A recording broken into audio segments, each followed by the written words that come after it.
तो गाइस स्वागत है एक बार फिर से आपका हमारे इस यूट्यूब चैनल पर।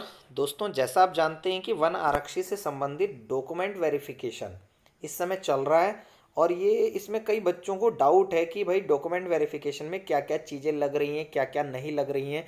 तो इन्हीं डाउट को क्लियर करने के लिए आज मैंने आपके लिए ये वीडियो बनाया है। ठीक है दोस्तों, आप जानते हैं कि 1 से 100 तक और 101 से 200 तक ये दो हो गए हैं, यानी 29 तारीख तक वालों का वेरिफिकेशन हो चुका है। और जो फिर 30, 31, फिर 2 को छुट्टी है, 3, 4 ये बाद में होते रहेंगे। ठीक है, तो इसी से रिलेटेड मैंने आपके लिए वीडियो बनाया है कि इसमें क्या क्या चीज़ें मांग रहे हैं। तो गाइस सबसे पहली बात है कि आपको किस समय आयोग के कार्यालय में पहुंचना है। तो मैं बता देता हूं कि जिनकी रैंक भाई शुरू शुरू में है, जैसे मैं आपको बता दूं कि उन्होंने 5 बैच में बांटा हुआ है पूरे 100 बंदों को। जैसे एक दिन में 100 बंदों का वेरिफिकेशन हो रहा है ना, तो उन्होंने 5 बैच बना दिए हैं। जैसे 1 से 20 तक, ठीक है, फिर 21 से 40 तक, ठीक है, फिर 41 से 60 तक, ठीक है, फिर आपका 61 से 80 तक, और फिर 81 से आपका 100 तक। इस तरह से 5 बैच में बच्चे बटे हुए हैं। ठीक है, अब क्या होगा, जब आप सुबह को आयोग कार्यालय पहुंचेंगे तो जिनकी रैंक जल्दी है, यानी 1, ठीक है, 21, 41, 61 और 81 वाले, ये बिल्कुल सुबह 10 बजे पहुंच जाएं आयोग के कार्यालय। ठीक है, अपने डॉक्यूमेंट वेरिफिकेशन के लिए। अगर आप बाद में पहुंचोगे तो आपका डीवी फिर वो बाद में करवाएंगे, लेट करवाएंगे। ठीक है, तो इसमें देखिए क्या है, जैसे आप पहुंच गए तो सबसे पहले वो बुलाएगा पहले वाले बंदे को, rank first, rank 21, rank 41, rank 61, फिर रैंक 81। ये 5 बंदे अंदर डीवी के लिए जाएंगे, क्योंकि जब आप अंदर जाएंगे तो वहां भी 5 काउंटर बने हैं, line first, line second, line third, line 4 और लाइन 5। तो हर लाइन से एक एक बंदा जाएगा, हर बैच से एक एक बंदा चुना जाएगा। फिर वो दोबारा आवाज लगाएगा, एक दूसरे बंदे का नाम लेगा, पहले बैच से दूसरा बंदा, फिर दूसरे बैच से 22वें बंदे का नंबर लेगा, मतलब नाम लेगा, फिर तीसरे बैच से आपका 42वें बंदे का नाम लेगा, फिर 62वें बंदे का नाम लेगा, फिर 82वें का नाम लेगा। फिर ये 5 कलेक्ट होके अंदर जाएंगे।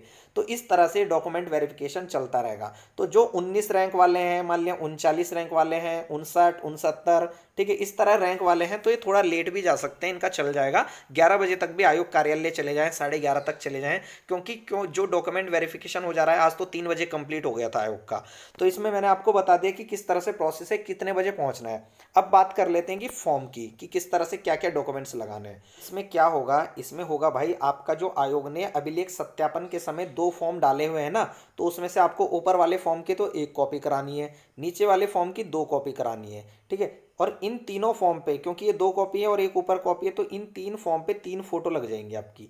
ठीक है, नीचे के जो 2 फॉर्म हैं उनके साथ आपके डॉक्यूमेंट्स संलग्न होंगे। अब डॉक्यूमेंट्स क्या क्या लगाने हैं आपको, 10th लगाना है, 10th की सनद लगानी है, ध्यान दें। ठीक है, 12th लगाना है, 12th की सनद लगानी है आपको। ठीक है, अब क्या है, ग्रेजुएशन अगर आपके पास है तो ग्रेजुएशन अगर आपने फॉर्म में भरा है तो ग्रेजुएशन की सारे डॉक्यूमेंट्स लगा जरूर देना, हालांकि वहाँ चेक नहीं हो रहे हैं। फिर आपका अगर कास्ट सर्टिफिकेट है तो कास्ट सर्टिफिकेट लगा देना, नया भी और पुराना भी दोनों लगाने हैं। एम्प्लॉयमेंट ऑफिस का रजिस्ट्रेशन, ठीक है, मूल निवास प्रमाण पत्र या स्थायी निवास प्रमाण पत्र जो भी आपके पास है वो लगा देना। अगर किसी बच्चे पे CCC है तो CCC लगा सकता है, मैंने लगाया था अपने डॉक्यूमेंट्स में, हालांकि उन्होंने चेक नहीं किया ओरिजिनल, हालांकि उसे निकाल के भी नहीं फेंका इन्होंने। ठीक है, तो लगा सकते हैं सारे डॉक्यूमेंट्स जो आपके पास हैं, तो कोई दिक्कत नहीं है। अब जब आप वहां पहुंचोगे तो इन 2 फॉर्म के साथ ये डॉक्यूमेंट संलग्न करके ले जाओगे, तो आपके फॉर्म जमा कर लेंगे और साथ ही आपको अपने कंप्यूटर से निकाल के देंगे जो आपने 2017-18 में विज्ञप्ति के समय फॉर्म भरा था।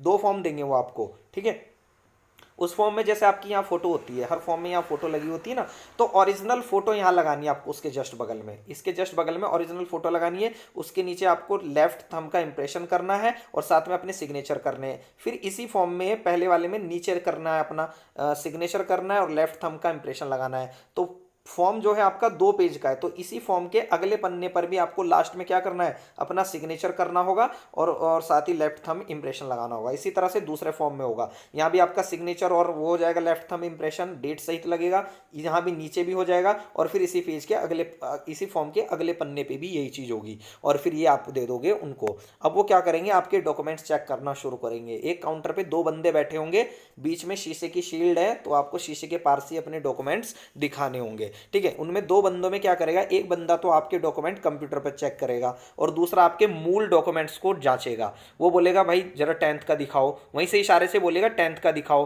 तो आपको 10th का ओरिजिनल दिखाना पड़ेगा, वो सारी डिटेल चेक करता हो चलेगा। फिर वो बोलेगा सनद दिखाओ, तो सनद दिखानी पड़ेगी। फिर 12th, तो 12th दिखाना पड़ेगा और 12th की सनद दिखानी पड़ेगी। ग्रेजुएशन लगा देंगे आप, कोई दिक्कत नहीं है, पर ग्रेजुएशन चेक नहीं हो रही वहाँ, ठीक है।